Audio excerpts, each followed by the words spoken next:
नमस्कार, आप सभी का हमारे चैनल संवादम पर स्वागत है। आज हम एक ज्वलंत और भारतीय महत्व के विषय पर चर्चा करेंगे। हम सभी ने सुना कि हमारे प्रधानमंत्री हाल ही में अमेरिका के दौरे पर गए थे। वहाँ पर उन्होंने अमेरिकी कांग्रेस के बीच में यह बात कही कि भारत की जब वे प्रधानमंत्री बने थे 2014 में, तो भारत 10वीं विश्व की सबसे बड़ी अर्थव्यवस्था था और आज भारत 5वीं सबसे बड़ी अर्थव्यवस्था है। और उनका कथन यह था कि आने वाले कुछ वर्षों में भारत विश्व की तीसरी सबसे बड़ी अर्थव्यवस्था बन जाएगा। तो उन्हीं के इस कथन में हम चर्चा करेंगे कि क्या तथ्य हैं जो उनकी इस बात को मजबूती प्रदान करते हैं। उनका कहना था कि when India grows then whole world grows, मतलब जब भारत विकसित होता है तो पूरा समूचा विश्व अपने आप ही विकसित होने लगता है, क्योंकि हम सभी जानते हैं कि भारत से विश्व के सभी देशों का अमूमन संबंध है। हम विश्व के सभी देशों को कुछ ना कुछ आयात करते हैं या कुछ निर्यात करते हैं। विश्व के देशों से हम कुछ मंगवाते हैं या फिर जिन देशों को आवश्यकता होती है हमारे उत्पादों की, वहाँ पर हम भेजते हैं। तो मौजूदा में भारत 5वें स्थान पर है। तो आज हम जानते हैं कि पहले 4 पर कौन है। तो पहले पर है अमेरिका USA, सेकंड पोजीशन है चाइना की, थर्ड है जापान, फोर्थ जर्मनी है और फिफ्थ पोजीशन जो है वो भारत की है। तो प्रधानमंत्री के कहे मुताबिक भारत 2027 के आसपास तीसरी विश्व की सबसे बड़ी अर्थव्यवस्था बन जाएगा, जिसमें वह जापान और जर्मनी को पीछे करते हुए जापान की पदवी ले लेगा।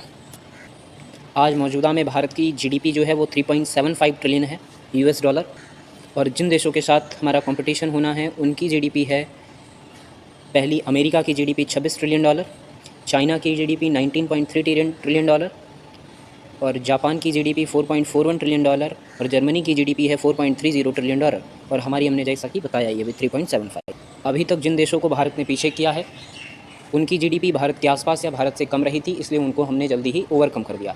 किंतु आगे आने वाले जिन देशों से इसका मुकाबला होना है या जिनकी पदवियों को लेने वाला है, उनकी GDP बिल्कुल भारत के टक्कर की है या भारत से कहीं 4 या 6 गुना अधिक हैं। तो उस स्थिति को काबू कर पाना या उस स्थिति से निकल पाना भारत के लिए एक चुनौतीपूर्ण है। और आज के मौजूदा हालातों को देखें तो हमारे देश में बेरोज़गारी की समस्या, महंगाई की समस्या और भी अन्य समस्याएं हैं जो कि बढ़ी हुई हैं। तो क्या इन सारी चीज़ों के साथ भारत 2027 में विश्व की तीसरी सबसे बड़ी अर्थव्यवस्था बन पाएगा? और जहाँ तक देखें कि भारत के ऊपर जो सरकारी कर्ज है वो है 155 लाख करोड़ रुपए का, और भारत की जो सकल GDP है वो 272 लाख करोड़ है। कितनी है? 272 लाख करोड़ GDP है हमारी, और 155 लाख करोड़ का जो है 155 लाख करोड़ का हमारे ऊपर कर्जा है, सरकारी कर्जा है। तो इस स्थिति में सरकार का मंतव्य यही होना चाहिए कि वो GDP को बढ़ाने पर फोकस करे बजाय कि कर्जा लेने की। और आप सभी अपनी राय कमेंट बॉक्स में ज़रूर बताएं। और आगे हम देख सकते हैं कि जो 2004 से 2014 के बीच का वर्ष था, उस दौरान भारत की विकास की गति अधिक तेज़ थी बजाय कि 2014 से 2023 के। इस दौरान हमारा आयात अधिक बढ़ गया, निर्यात कम हुआ है।